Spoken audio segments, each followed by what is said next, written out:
Hello again, YouTube. If you watched my last video, you'll remember that I promised another video coming up where I would do some cable management and then also try an even older computer. So for today, we have a Macintosh Performa 6300 CD, and we're going to be trying to go online like it's 1994, only it's 2021. So hopefully we will be successful. Anyway, stay tuned, and at the end of the video, I'm going to try to answer questions from the comments of the last video. Thank you. So here we have our specimen. We have a Macintosh Performa 6300 CD. This was I believe it was a 100 megahertz power PC. It originally came with 16 or 8 megabytes of memory. This has been upgraded to 50 megabytes of memory through a relatively unnatural process of mismatching the DIMMs. This takes 72 pin 80 nanosecond access time EDO memory, whereas models that came after this used the 168 pin sync DRAM, so a little harder to find memory for this. This of course has the infrared, and I've already installed Palm Desktop so I can synchronize my PDAs with it if I wanted to. But we have the Apple SuperDrive, we have an Apple CD reader, and let's take a look around back. We have a little better light now, so we're taking a look at the back side of the Performa. Pretty standard stuff, typical power port with Apple Desktop Bus, Apple Serial. The Geo port is not available on this model because this uses a PDS slot, and we have a Global Village Teleport 28.8 installed in that port right now. We have SCSI, microphone, and audio. We'll be hooking up some fairly modern speakers to the computer. And of course the future model, the 6365, I believe, has a PCI port here, which makes USB a reality, and other things makes it easier. Then this is a Apple 25 pin to VGA adapter that we will use to make our monitor work. So let's fire this thing up and see how it does. Okay, so my father-in-law has a friend who found this giant chonkin monitor somewhere. I don't even know if it works, but we're going to try it. It's so big that I was legitimately afraid it would shatter the plastic that Apple used to create the case for the Performa. We have our classic Apple keyboard and a Performa mouse. I'm waiting on my Apple design keyboard to come in from eBay. Let's take a look around back. Very simple. We have monitor, we have telephone line, we have ADB and power. The monitor itself only has VGA and power. And then of course we'll plug our speakers in a moment and fire this monstrosity up, see what it looks like. Alright, looks like the monitor at least partially works. It's a little dim for my liking, but let's go ahead and power on the Macintosh and see if we get a tone.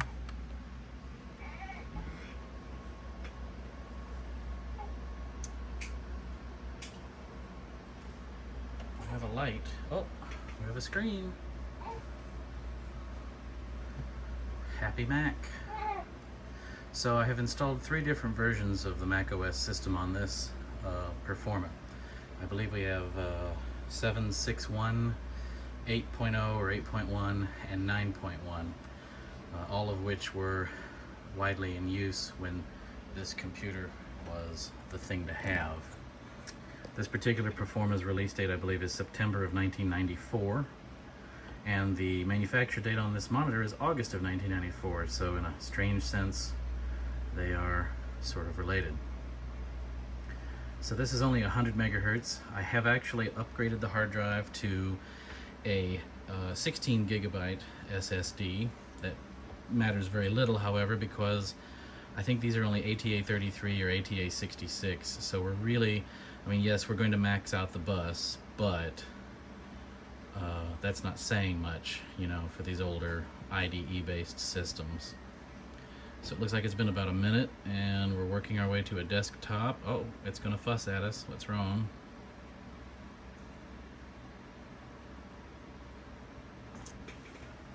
They're not locked up because the mouse works.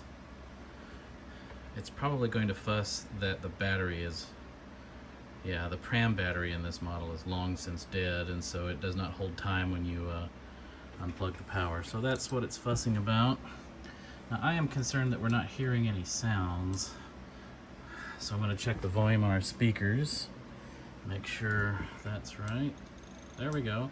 We're getting a little noise now. Sounds like we're going to have to turn them all the way up. Alright, so we've got a boop. So let's see, looks like we've got 256 colors.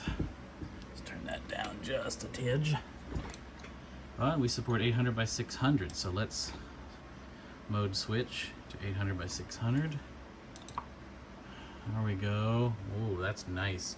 Look at that refresh rate though, we're getting the scan lines, so that's probably 60 hertz. Let's see, it doesn't even report that, but I'm betting that's about 60 hertz, and 640 by 480 would be 75 hertz.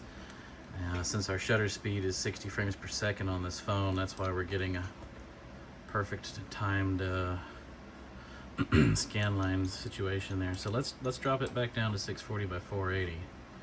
That's a little bit better. Let's see what thousands of colors does. Hey, that looks sharp. That's okay, we can browse the web in 640 by 480 pixels, can't we? Alright, so first thing is, macOS 9.1 was not 1994, and I promised that we would get on the internet like it's 1994. So let's find our startup disk, and we're going to switch to system 761. Let's see, bet you that'll boot up pretty quick. A little scratchy there.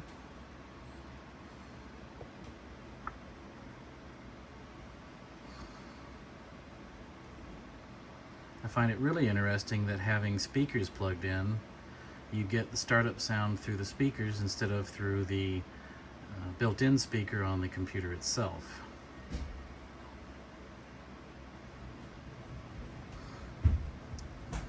So yeah, System 7 booted up just a tidge quicker. And our clock is not correct, we know, thank you. Alright, let's just first take a look at the about.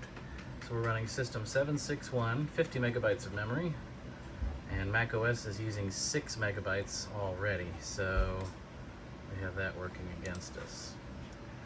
Alright, so let's prep and see how are we going to browse the internet. We can't use this icon because that's for macOS 9.1, so we might as well just get rid of it.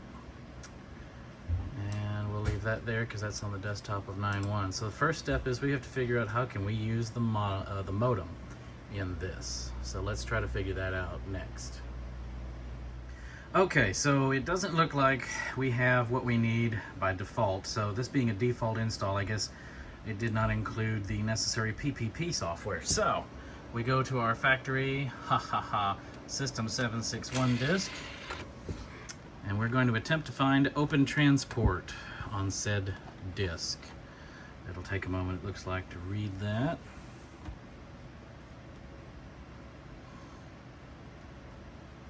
Alright, there's our CD-ROM. Let's expand that window if it'll let us. And see what kind of utilities we have here. Oh wow, Acrobat Reader 2.1. That might be worth installing. We'll get back to that.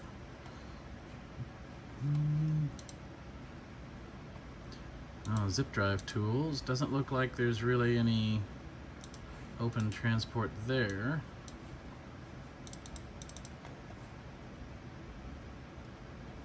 There's oh, here we go. Open Transport PPP version 1.0. Let's see what's in here. Let's go ahead and install that.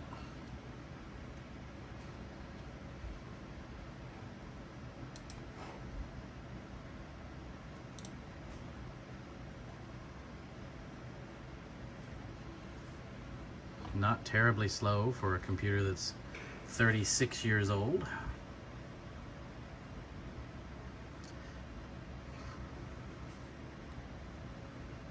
There we go. That looks like that's working pretty well. By the way, if you guys like this video and want to buy me a tripod so I don't have to hold my phone camera here to record this, let me know and I will gladly accept it.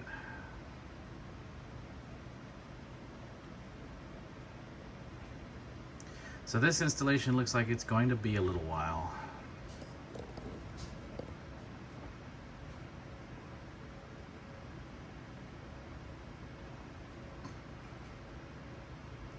Let's fast forward because this is not as enthralling as some of you undoubtedly would have liked. Okay, so that went a little quicker than I thought it would. It's only been a minute or two. And now it's time to do another restart. Since we've installed... Yikes, I have to figure out what that scratchy is. I think it's the volume on the speakers, the volume knob. Anyway, let's see what we've got.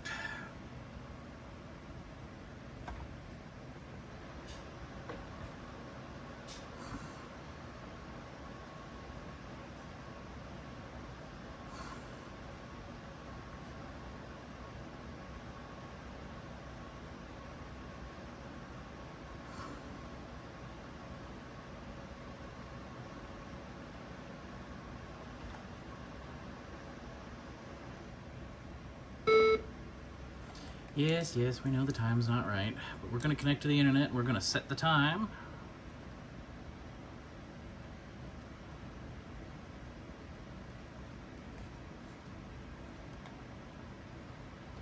All right, let's take just a moment's break.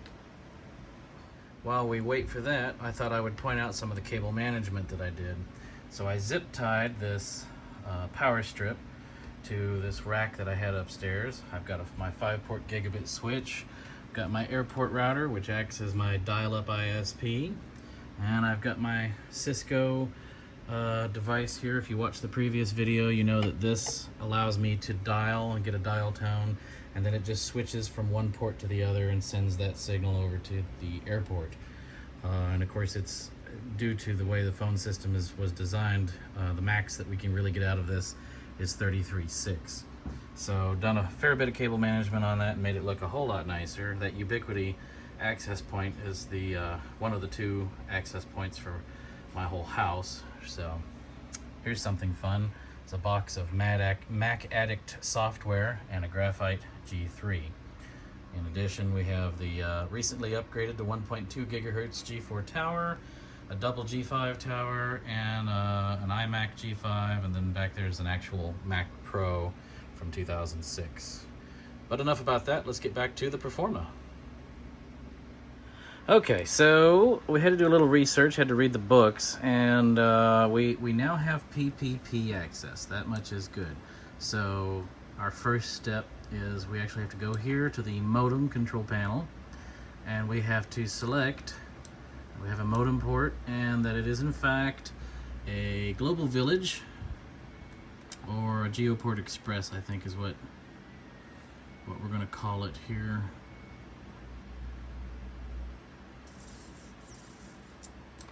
We'll try that. We'll see what it does. We've got tones and everything on. So now we have to save this configuration. And hang on a moment. I'm going to turn window shade on real fast here.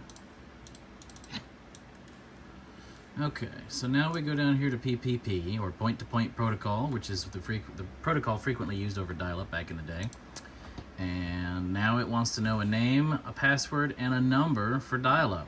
So we have to remember, what did we use for our configuration earlier? And frankly, I don't know, so I'm going to grab an iBook and read the keychain and see what's saved in there. So I'll be right back. All right, we've got our iBook. We're going to boot into Mac OS Tiger on it.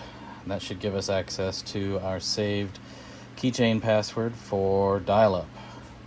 This is the Graphite iBook G3 clamshell, the classic model with the, of course, the upside-down Apple logo, and actually has an original battery that still holds a charge some 21 years later, 22 years later, which is frankly impressive. Overall, Apple used to build their stuff to last. Nowadays, I'm not so sure. Nevertheless, I still use it. All right, looks like Tiger is coming up now. And this one's still on spinning Rust, so this is a relatively speedy boot time for a computer of this era. Let's go ahead and take a look now at the keychain.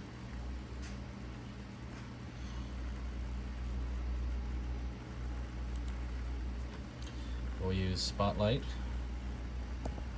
to look for keychain access.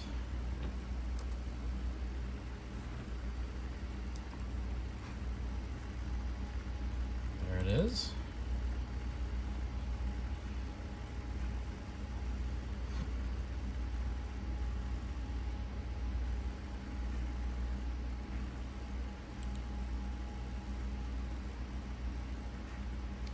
So we have our Dialup password.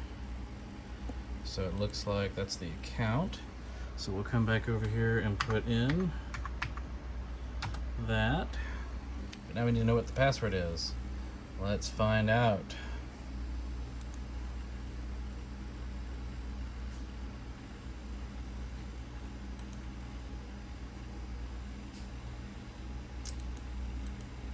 Okay, so the password is one that I thought it was. So we will type that in now. Now we need a phone number. Well, that's not going to be kept in the keychain. So we're going to go up here to our pre-configured dial-up access, because of course all of my Macs are configured to use my dial-up networking. And there's our phone number. So over here we will dial.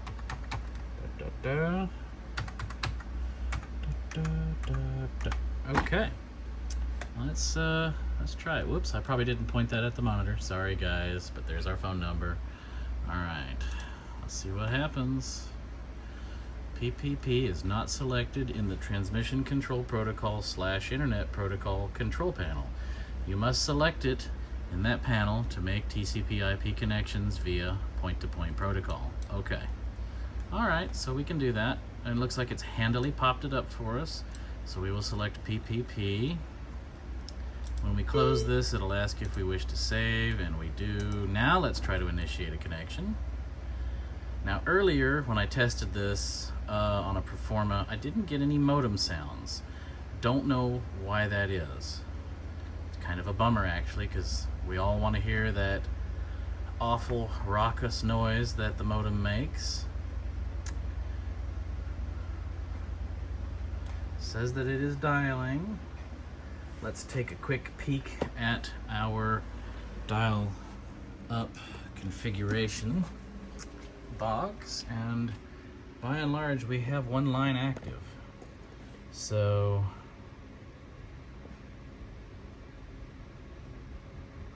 that looks good so far, but we don't have the second line, which means the airport hasn't answered yet for some reason. The airport is powered on, so we have some kind of an issue here potentially that we will have to look into, and I will get back to you. Okay, so we determined that the problem was this out-of-spec modem cable that I used. I don't know what the deal was with it, but one thing is that the connectors are much more narrow than they should be. So now we have our double blinky lights, which means it is cross-talking from port 1 to port 2. Let's take a look at our computer. We should get PPP connection successful in just a moment.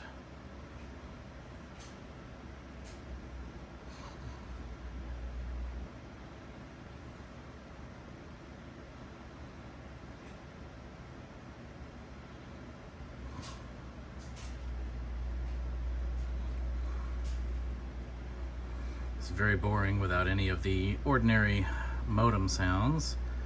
And certainly we have no idea what's happening either. It says there was no answer. Okay. So we'll probably restart both pieces of hardware over there and try again. So I'll be back here in just a moment. Okay, so I've decided to check the modem on this model. We're going to actually open it up and pull out the logic board assembly and the LCPDS slot assembly and see if we can hear what's going on.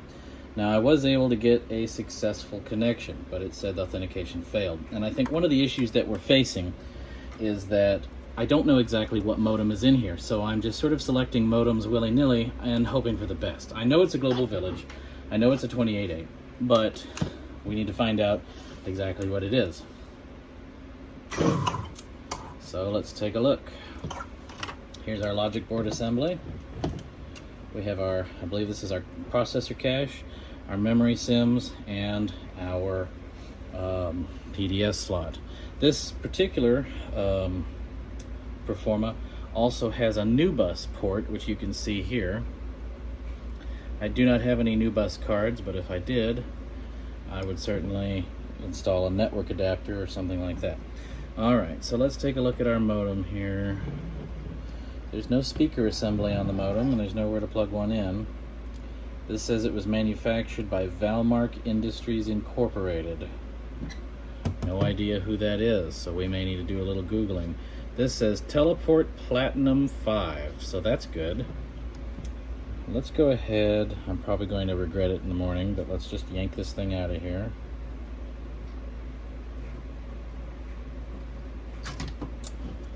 See what we've got.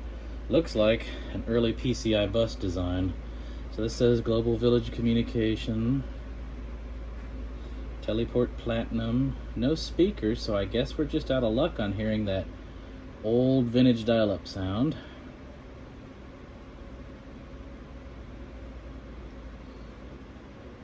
So, armed with the knowledge that this is a Platinum 5, let's reassemble this and try dial-up again. Okay, so the problem, I believe, was on my end. I had actually used the wrong username and password. So let's try to connect again here and see what we get. And I kind of tweaked, this monitor has some controls, and I tried to tweak them, and I'm just not sure that dropping the contrast was the right thing to do. Whoops, let's see here. Yeah, that brightens it up a bit, but okay.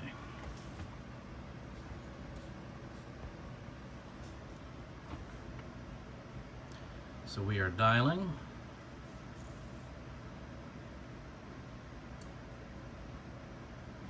Communicating.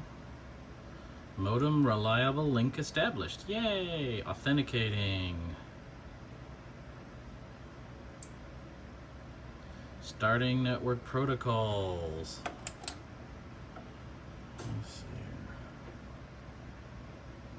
All right, we have a successful connection at 28,800 bits per second, or 2800 baud, I think is how it was often referred to.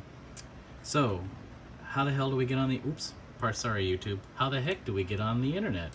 Well, that's a problem, isn't it? How do we get on the internet?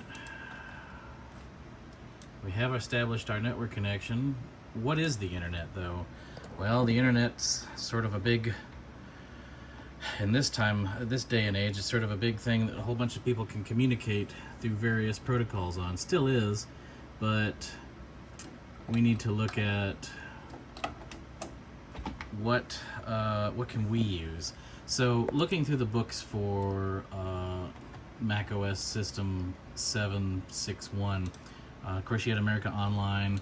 This did not come with a web browser. It did not come with Internet Explorer or Netscape or even NCSA Mosaic or anything like that.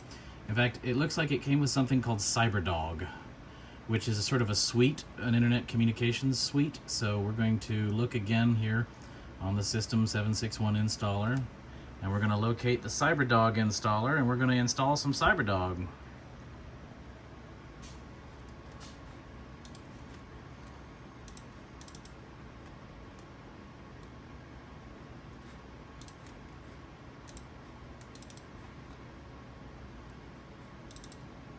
And we'll see how this works. I have a feeling it's not going to work very well, but what the heck?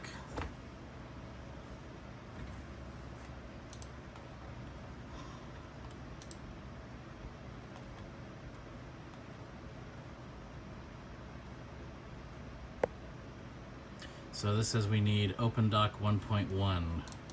Alright, so we're going to have to go back here. This is 1.12. We're going to have to install this first.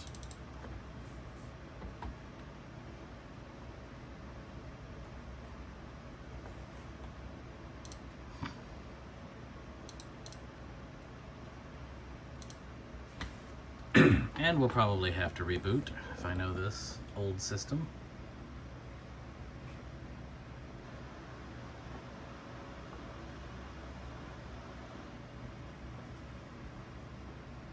Alright, we'll check back in as soon as this install is complete. Okay, installation appears to be complete. So we will quit the OpenDoc installer.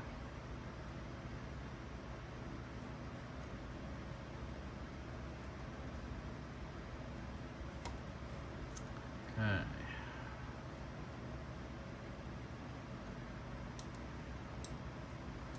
Let's go down here again and find Cyberdog.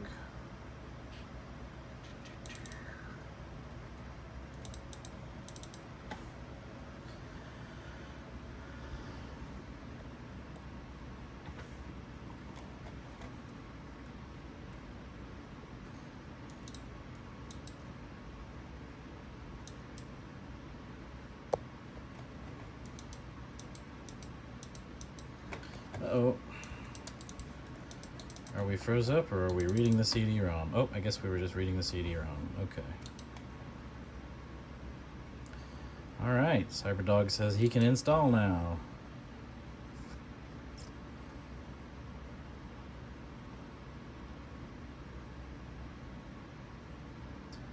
More installation, this time from 3 disks, so we will check back in once this installation is complete. So Cyberdog required a restart, and that's what we are waiting on right now. But of course we have to disconnect our internet connection first. So we will be back here as soon as this reboot. Well, maybe we'll just wait for that reboot. Might be quicker than we think. Okay, so our first step, I think, is going to be to reinitiate that PPP connection.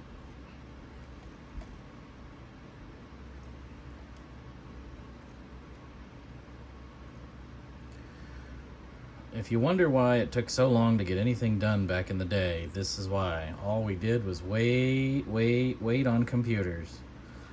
Alright, we're back. We got the disk to eject finally. Took a minute. And we've renegotiated our PPP connection. So let's find this Cyberdog and see what it can do.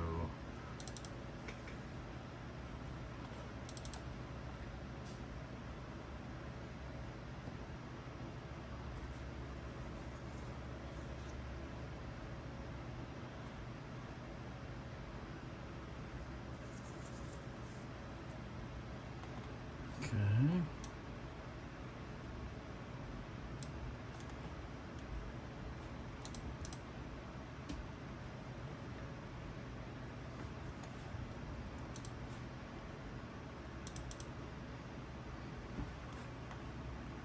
We have an FTP program at least.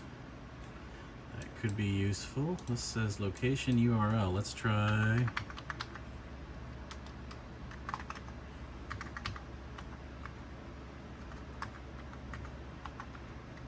google.com. Unable to find host. Okay. So, whoops, and Cyberdog crashed. Fun times. Let's go check our TCPIP settings here. Oh, so we don't have some stuff. We'll save that. Check it again. Okay, let's try our Cyberdog now.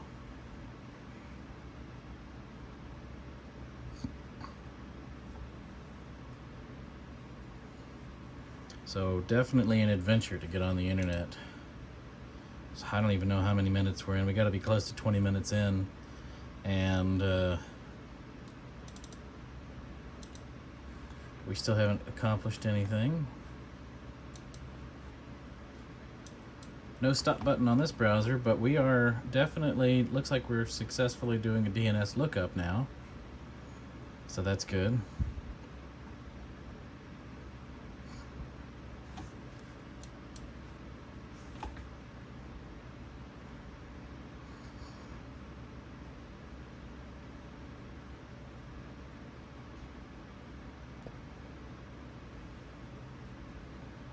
However, what's not good is seem to be just stuck.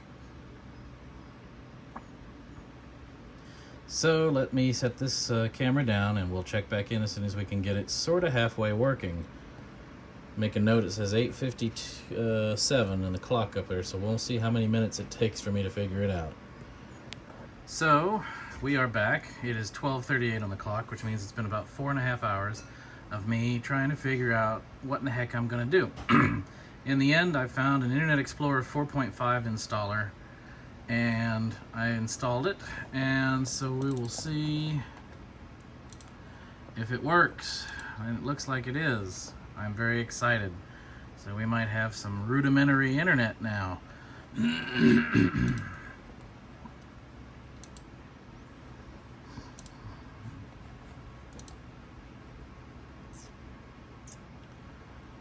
Or we might still have issues, I don't know. One of the things that I also found was an updated Global Village teleport script, and that seems to have upgraded the speed of the Platinum to at least 33.6, so there's that.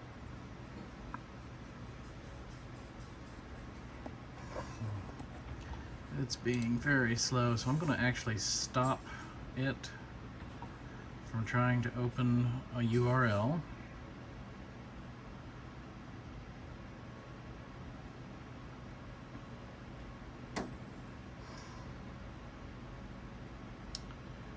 Not the most responsive thing in the world now, is it?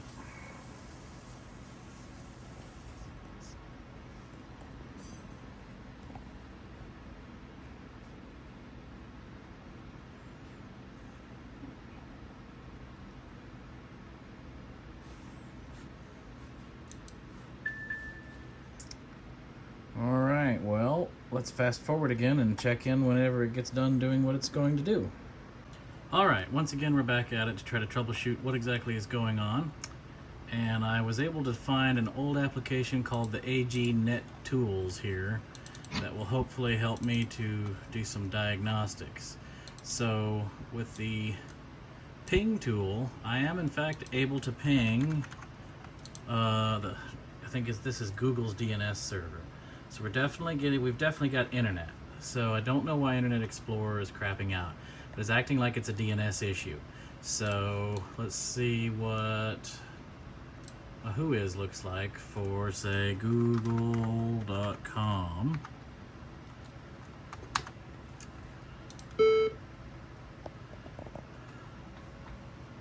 That doesn't seem to really be doing anything at all. So let's see. I suspect that one of the issues that we're having then is with DNS. So let's add a name server or two manually here. Save those settings. And let's once again try Internet Explorer. Uh-oh.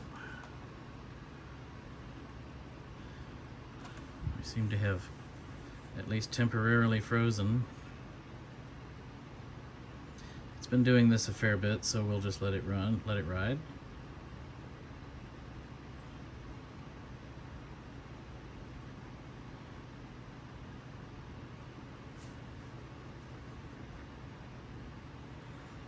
Well, I know you don't want to sit here staring at a frozen screen, so I'm going to go ahead and cut ahead until it's unfrozen.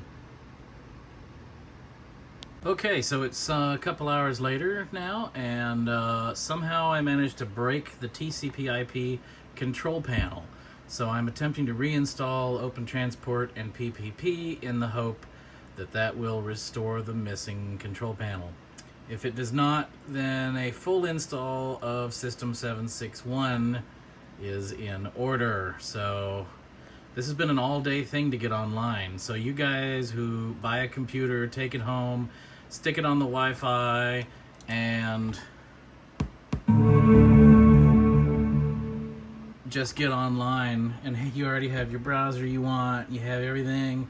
You got it easy, man, because like 26 years ago, it was hell on earth. Look at this.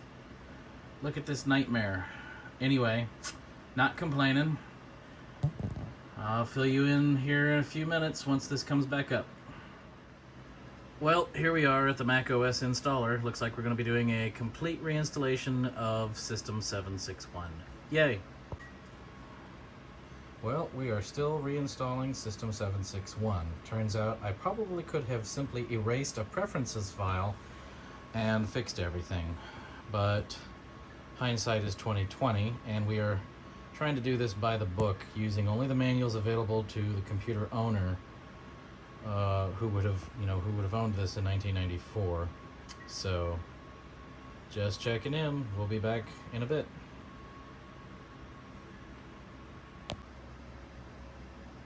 Okay, we are back, and so we have our fresh installation of System 761. I noticed this time we have Control Strip, which I didn't even know was a thing in System 7. So we've got that going for us, which is nice. We have the TCPIP control panel, so let's just do a little refresher. The very first thing that we had to do was we had to go to the modem control panel. We had to inform the operating system which modem we have. Now, I actually went to the Global Village Teleport website on an iBook, and they had an updated modem script, so we're going to use that. I used a floppy disk to transfer it over. It was only, I think, a 500 kilobyte script, so it fit perfectly on a floppy. Our next step is that we needed to go to the, oops, I'm sorry, that's the actual dialer. We need to go to the TCP/IP control panel and inform it that we want to connect via PPP, configure our IP address, subnet mask, and router address, in other words, the gateway, etc., will be supplied by the server, but I specified a manual name server. I'm guessing that the airport over there speaks some older or newer version of TCP/IP that this does not, and so consequently it was not able to pull down the necessary information via DHCP. So with that, armed with that, we go over here to PPP, and it's worth noting that the Global Village Teleport modems were sort of like the later Win modems that Windows 95, 98, 98 SE, 2000, Millennium Edition, and so on users experienced, wherein it was a soft modem. Now, even though it looks like there's hardware flow control and there's some hardware DSP on this, most of the Global Village teleports were a software DSP, which used the processing power of the Mac to process those signals. So what does that mean? Well, consequently, as modem speeds improved, you did not have to purchase a faster modem. So while this is allegedly a factory 28.8 modem with the updated modem script, you'll see here once the connection is successful that it's actually connecting at 56K, which isn't something I even thought was possible on the telephony setup that I have here. In fact, none of my other 56K modems will connect at that speed. So either the modem script is reporting an invalid or incorrect bit rate, or we've actually soft upgraded the Global Village Teleport Platinum 5 that came with the Performa 6300. So with that in mind, we are now dialing our internet connection, our faux internet connection. Let's see how it does. There we go, communicating at 57.6. That's 56K. It does appear to be notably faster than the 28.8 connection. And we'll do a couple of tests before we proceed to the internet. So there we go, we are now connected. We'll go ahead and window shade the dialer. Now, as I'd mentioned before, I had an old floppy with these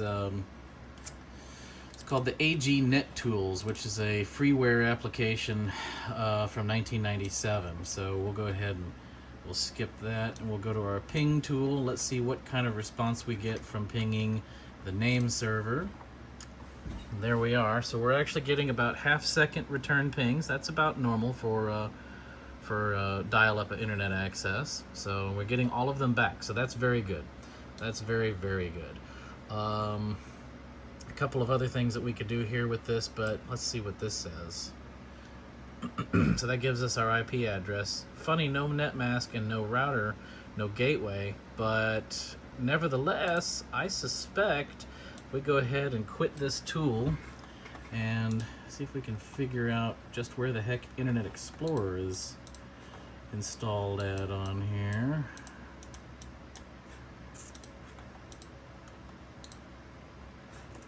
Well, if we don't know where something is, that's what the finder is for. Let's find it. So we're going to search the 761 for internet. Boom. There we go, Internet Explorer 4.5. Some of you have never seen that. Some of you remember seeing that all too well. Loads pretty quick for an old 100 megahertz system. Now, the first thing that we're going to run into is that none of the root certificates are still valid. So we can't really go to anywhere that's SSL. And after the whole NSA encryption scandal that occurred in 2008, most websites started implementing SSL.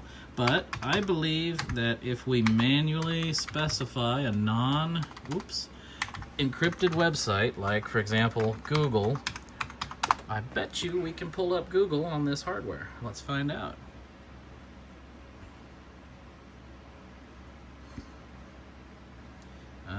Would you look at that? No image, probably because it does not know how to process the CSS. Probably Netscape from this era would do better than IE, believe it or not. But nevertheless, we have some rudimentary access to the internet. There are a couple of websites that we can now access. The most important of which would either be the Macintosh Garden or the Macintosh Repository. I don't want to anger either of them should they watch this. Both of their websites are incredibly important to the legacy Macintosh community, and consequently we really couldn't do what we do playing around with these old machines without them. So, you know, if you're feeling generous and you want to work with these legacy systems, kick a couple of bucks their way. Hosting all those files is not cheap. So let's see if we can visit the Macintosh Garden.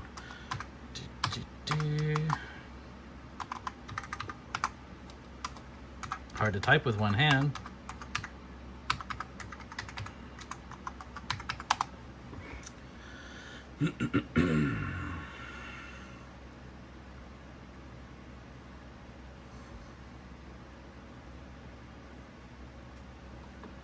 Look at those amazing load times. So fast. How did we ever get anything frickin' done? Somebody mentioned in the comments too, imagine waiting 2 minutes for a half-naked JPEG to download. Let me just tell you, the worst was when it only halfway downloaded and you had to hit refresh and start it over again.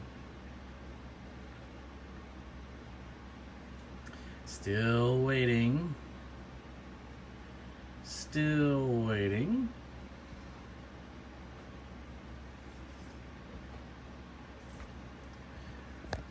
Back when browsers had little animations, look at this, the little E's going round the world, round the world. So if their website will ever load and render, we can probably get a period-specific version of Netscape, and I bet you we're actually going to run into a lot better performance, and it'll probably be able to render that Google page a lot better.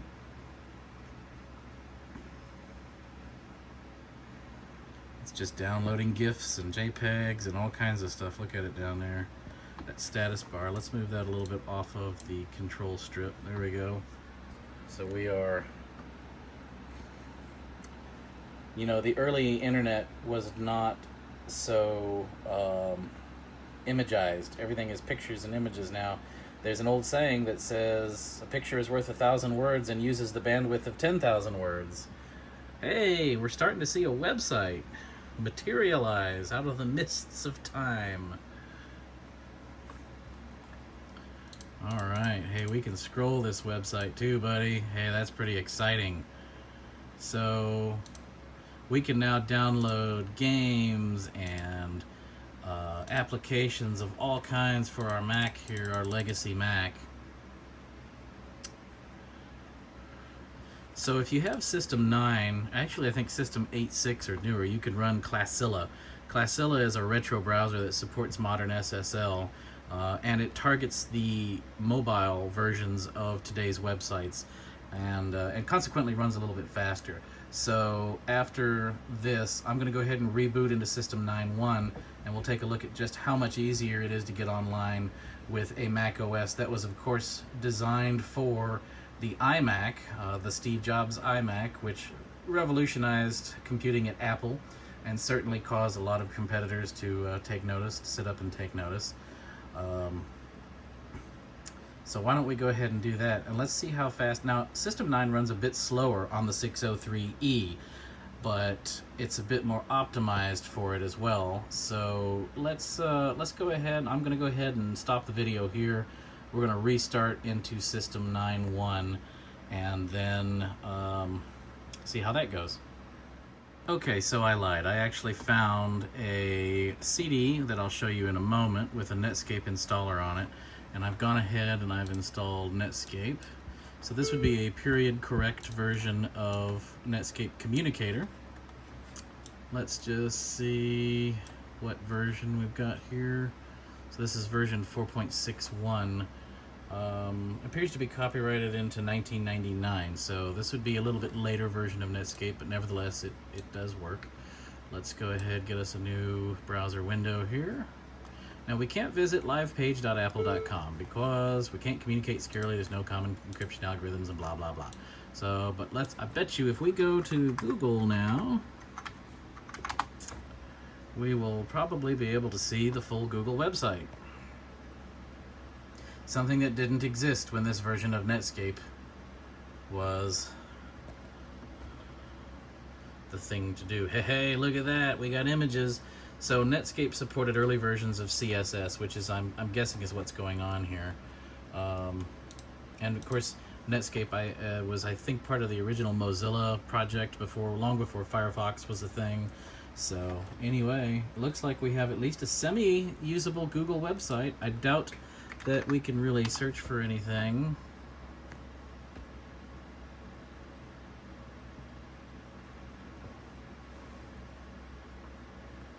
Earlier we went to the Macintosh garden. This time we'll go to the Macintosh repository.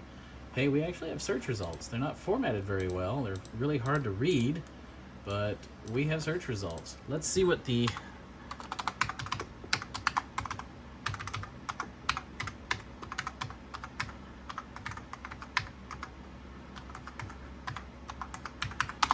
Let's see what happens when we go to the Macintosh repository.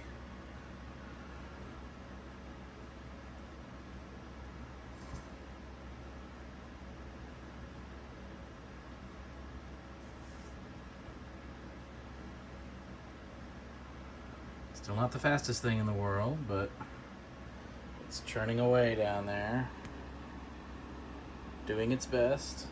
And you know, this has no USB ports. This Performa has no USB ports, no Ethernet, no FireWire, just a floppy and a CD is the only way to get anything on it. So that's part of the reason why we're doing what we're doing here, is we get these legacy systems into the modern world and we can download software, games, applications, that sort of thing on them. And it's really, you know, it's a puzzle. It's really a puzzle. There's an incredible payoff when you get one of these things to work finally. My other project recently was getting a Sonnet 1.2 gigahertz accelerator G4 card to work in a G4 tower. Those of you who are Mac people will know what I'm talking about. And turns out under Tiger it was perfectly stable, but under OS 9 it constantly crashed, and once again, due to an extension, removed the extension and we were golden, and now it just screams. So it looks like it's going to take us a while to pull up the Macintosh repository as well here. Imagine trying to download a program, a game. Funny story, the very first game I ever downloaded was from a BBS, or a bulletin board system. It was pre-internet. It was Wolfenstein 3D for DOS. It was a 1.4 megabyte download, and it took me 63 minutes. I was a kid, so I went outside to play, came back and checked on it. And eventually it was done. I remember the day very well. It was a summer day. We had a new IBM PS1, and I had just connected to a BBS and started learning how to do that, and it was very warm, and we stayed out late, and it was, you know, it was a great day. And I want to say that it was about 1992, maybe 1993 when I did that. But anyway, I promised you System 9 or Mac OS 9, so let's go ahead and jump ahead to that. So for those of you who are very bored, we terminated our PPP connection. We now have to go down here, choose our startup disk for System 9.1, and choose restart. And there we we go. That's pretty quick.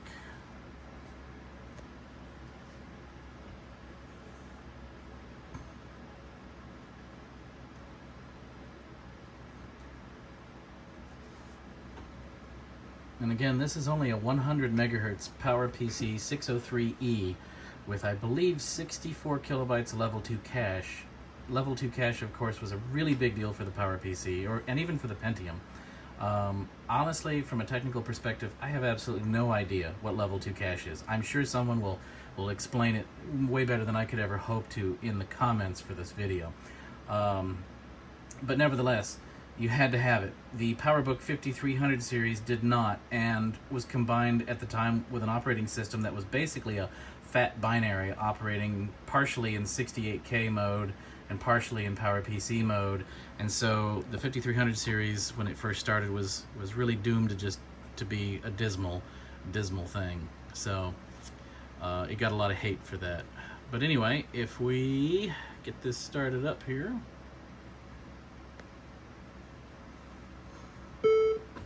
Oh yes, it's fussing about the time. So the good news is Mac OS 9 supports NTP, so we'll be able to set the time once we're connected to the internet.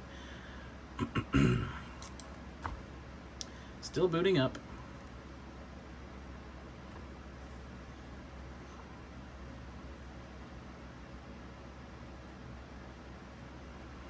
All right, we've got our desktop. Now, a small confession.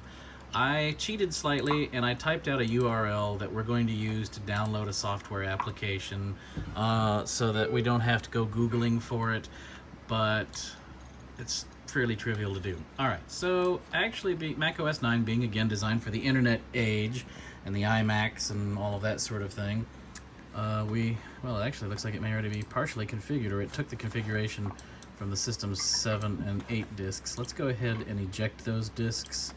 And then let's check out our control panel again here. Yeah, okay, so the preferences carried over from partition to partition.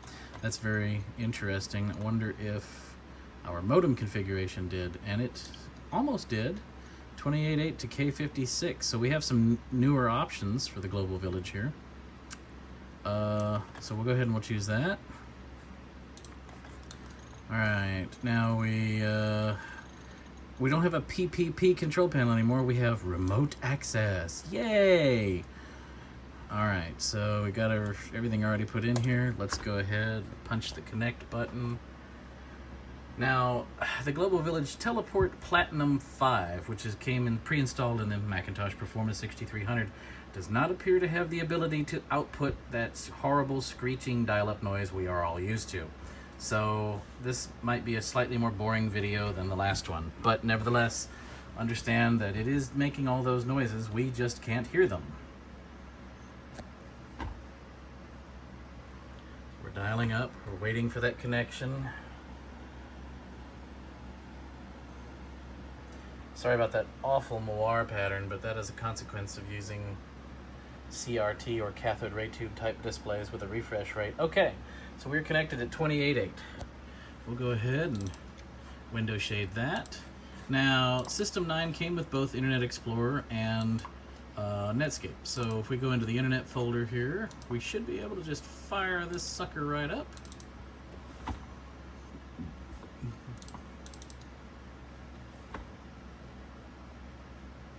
And of course, we moved off the preemptive multitasking of System 7 to something more resembling actual multitasking, in the sense that I can do multiple things in the background without having to task switch using the task switcher in the top right. So with that in mind, let's take a look at what Finder says we are using for memory, because, whoops, that was the wrong thing. We actually don't want the Internet Explorer, we want the About This Computer. There we go. So we have 48 megabytes of built-in memory and 64 megabytes of virtual memory. Mac OS is using almost 14 megabytes. Internet Explorer using only 8 megabytes. Alright, so we're getting a message that the SSL certificates are invalid. We already know that, but that's okay. We're gonna use our little cheat sheet here. We're gonna grab this URL that I saved. This is the URL for the wonderful Classilla browser. So we'll just Command A, Command C. We could have Command Q'd to quit. Go back to Internet Explorer and paste that right into the URL field. And now we wait. Classilla is a fairly sizable program too. I can't remember exactly how big it is, but you can see that rendering the page is already quicker on System 9 for no good reason. And we're looking at 256 color. I bet if we drop the screen resolution and change that to thousands of colors, no more dithering in our images, but we also can't hardly see anything. Goodness sakes alive. Can you imagine trying to browse in 640 by 480? So let's just jump it back up to the maximum supported by the Performa's anemic graphics card, 800 by 600. But unfortunately, it does not have enough VRAM to render a frame buffer in 65,000 color mode. So we are going back to 256 color mode, which causes dithering. We're still loading our website. So let's take a look. It says it's 4:20 a.m. So while we're loading this slow website, let's go check out date and time. System 9, as I mentioned, supports NTP, or Network Time Protocol, so we ought to be able to sync it. There it is, use a network time server, and I've already configured pool.ntp.org. So let's go ahead and set time now. And you can see the actual time, an actual date that this was filmed, as set by the atomic clock. There we are. I'm sure my wife would like to say that it is too late and that I should be going to bed because I do have to work tomorrow, but nevertheless I press on because I know you love these types of videos. So we're still not using a whole lot of memory. 9 megabytes of memory. You know how people fuss about Chrome using gigs and gigs of memory? All right, I'm looking at this website in 9 megabytes, guys. 9 megabytes. So since we can't download this from SourceForge on account of we don't have an SSL cert that's valid, we're actually going to use the built-in Gopher capability of Internet Explorer. So Gopher is a not really dead protocol that was frequently used on the internet, similar, I guess, to FTP or some of the other things that were out there. So we're now connecting to that Gopher site. You'll have to excuse me, the Bradford pears are in bloom and I am dying of allergies. So, all right.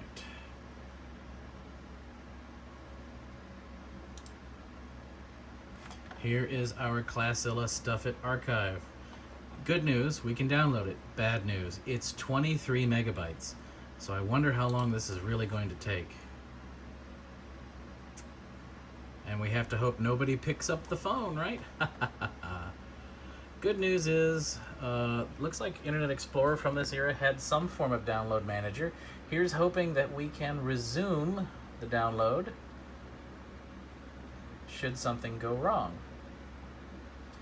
All right, it's cranking right along. Kilobyte by kilobyte, look at that. It's got to do that 23 million times though, so I think we're going to be here a while, guys.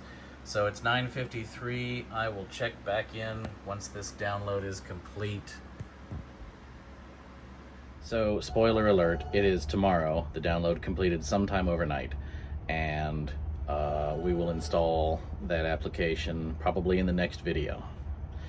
Anyway, that concludes today's hour-long video, and you know, it took me all day to get this working. So imagine how much time it would have taken without any reference computers or anything other than the books and the documents and so on. You'd have to go to stores, you'd have to have friends with computers, you'd have to get discs, floppies, CDs, you know, with software on it, because it just didn't come with anything that you needed.